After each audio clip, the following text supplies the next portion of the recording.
we come back to the green flag. Green.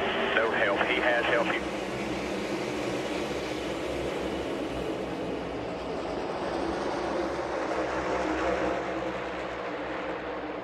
Big run by some of those cars in the back and around into the field. The 8 of Kyle Busch was the one who went down and came back up. Harrison Burton sliding down. It's very close there. A lot of race cars It's like Ryan got caught up in this. It looked as though the 8 was the one who was initially involved, the 16 of Allmendinger there. Parker Kligerman and I talked about this before the race. This long straight and as wide as it is gives an opportunity to make it 3 wide, 4 wide, get real aggressive on the entry. The problem is the risk. Is it worth the risk? Because somebody's going to try to block you. Somebody's going to try to take that away from you. Angrily getting out of this car is Kyle Busch. Braking. The winless streak will continue as the AMR safety crew will get him back to the infield care center. There's Ryan Preece. We knew he was involved in the 41. Ricky Stenhouse Jr. climbing out. Crazy look, didn't it, Jeff? Yeah, so you're going to see Kyle Busch on the bottom of the racetrack. Then a block from LaJoie. LaJoie gets into him. Kyle Busch blocked him, and then LaJoie just ran into him, to be honest with you. I'm not saying he meant to do it, but either a misjudgment. See right there, big block. Then he goes, and then LaJoie trying to get back on the racetrack.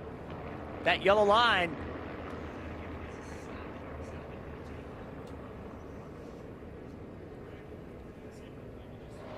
There we see him sliding right back in front of the field. Yeah, all these guys just along for the ride.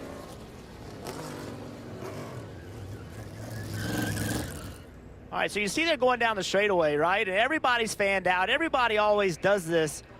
So you see somebody making a run on you, you make a block, right? And now you got to get back on the racetrack because the corner's coming. Look at the yellow line. If you are below that yellow line, there is no banking there. That's the apron of the racetrack. LaJoie saw that coming. He's like, I got to get to the right to get back on the racetrack. Misjudges, could have lifted to get back in. He didn't, he misjudged it, gets into Kyle Busch. There's the block. Now I got to get back, and around he goes. And I'll tell you, I agree with Jeff that I don't believe he did it on purpose, but it's kind of hard to defend misjudging using the right front fender. You're still bottom of 3, middle of 4 now. Middle of 4. Correct you. Hang on here. Hang on. Jeff, it almost sounded like, did he hit the rev chip? Like it was a weird sounding sound. I mean, there's a lot going on there. I mean, it doesn't matter, but it was just really crazy. There was a lot going on. Just listen in. There's a shift.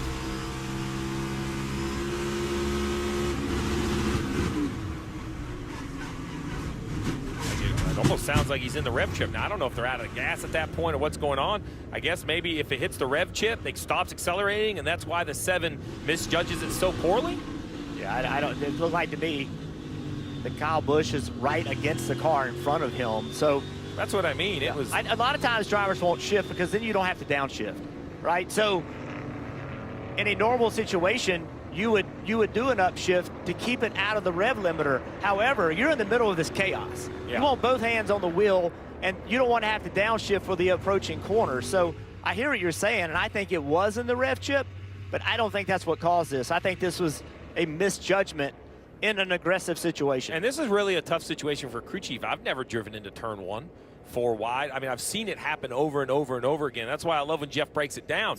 But if Kyle Busch is my driver and we're having this bad year, if I'm Randall Burnett, I need to ask him. I'm like, man, do we have to have a conversation with LaJoie? Like, tell me what happened there, because what I have learned is the guys in the car, they're the only ones that really know, right? We kind of analyze it from camera, but when we slow it down frame by frame, Jeff, you taught me that years ago. Breaking these down in slow motion, is sometimes very unfair because it happens much quicker. But it is definitely questionable when you catch the front tire. I remember Kyle Busch, Chase Elliott at Darlington one time. Remember, Kyle was trying to get behind Chase and caught him in the rear bumper, really the same way. Kim. And here's what we heard from the LaJoy radio. You all good there? I think so. Check the nose. He hooked himself. Yeah, I ain't worried about him.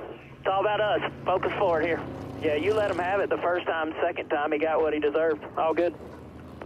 Well, that right there doesn't, to be honest with you, if I'm not only Kyle Busch, but all the other guys that got in the wreck, that's not what I'm listening. That's not what I'm really unhappy with that, because he hooked himself. Well, yes, right here, this big block, right? That's a big block. That's an aggressive block.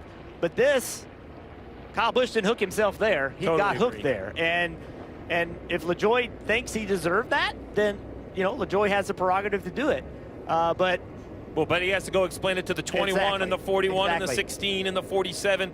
I mean, and it's not and by the way, it's not the racetrack you want to hook somebody. No. You are flying down at the end of turn one. So, yes, you have to stand your ground, Rick. You can't let people push you around, because if you let them push you around, they'll always push you around. This is the margin drivers stand on every time they get in a race car. How aggressive am I willing to be? What is the cost I'm willing to pay? And I want to say this too, Steve. There's been many times that it looked like I intentionally wrecked somebody, and I'm telling you I didn't. that's right. Right? I made a mistake. So I'm very careful in judging intention.